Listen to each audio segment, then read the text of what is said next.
জিবরাইল আমিন নবীজির দরবারে আসছে। হুজুর আপনি কেমন আছেন? আল্লাহ জানতে চেয়েছে। যদিও আল্লাহ সবকিছু ভালো জানেন, তারপরেও আপনি নবীর খোঁজ নেওয়ার জন্য আল্লাহ আমাকে পাঠাইছে। জিবরাইল জীবনের শেষ বারবার আসতেছে।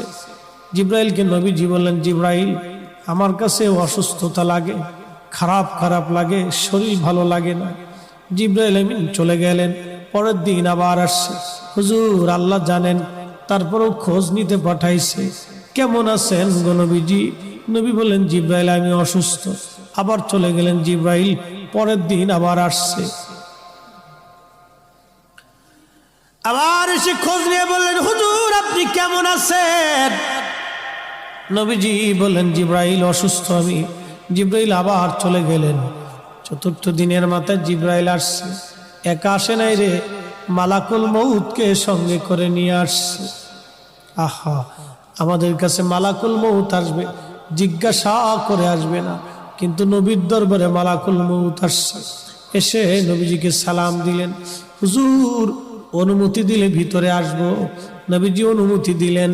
আল্লাহ জিবরাইল এবং মালাকুল মউত দুইজন নবীজির ঘর মোবারকে তশরিফ রাখলেন।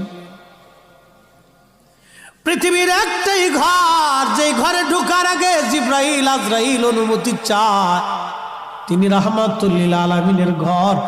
জোরে জোরে বলা যাবে আল্লাহু আকবার। এই সুপ্রিম পাওয়ার আর কারো নসিবে হবে না, আল্লাহ আমার নবীকে দিয়েছিলেন।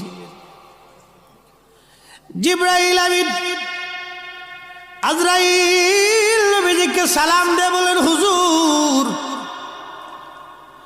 আল্লাহর পক্ষ থেকে আমি আজরাইলের উপরে নির্দেশ, আপনি যদি চান আমি জান কবজ করব, যদি না চান যতদিন ইচ্ছা আপনি পৃথিবীতে উম্মতের মধ্যে থাকবেন গো নবীজি। আপনার যতদিন ইচ্ছা থাকতে পারেন, যদি আপনি হুকুম দেন আমি আপনাকে আল্লাহর দরবারে নিয়ে চলে যাব। আল্লাহ আমাকে এই হুকুম প্রদান করে আপনি নবীর কাছে পাঠাইছে। ইয়া নবী আল্লাহ, অনুমতি যদি দেন, আপনার যেইভাবে অনুমতি হবে আমার হুকুম সেইভাবেই হয়েছে। হুজুর পৃথিবীতে এইভাবে কারো, আপনি নবীর আগে কারো অনুমতি হয় নাই, আপনি নবীর পরে এইভাবে কাউকে বলাও হবে না। ও নবীজি অনুমতি যদি দেন জান কবজ করব, যদি না দেন যতদিন মন চায় আপনি ততদিন পৃথিবীতে থাকবেন। তার মানে পৃথিবীর হায়াত নবীর ইচ্ছার উপরে নির্ভর।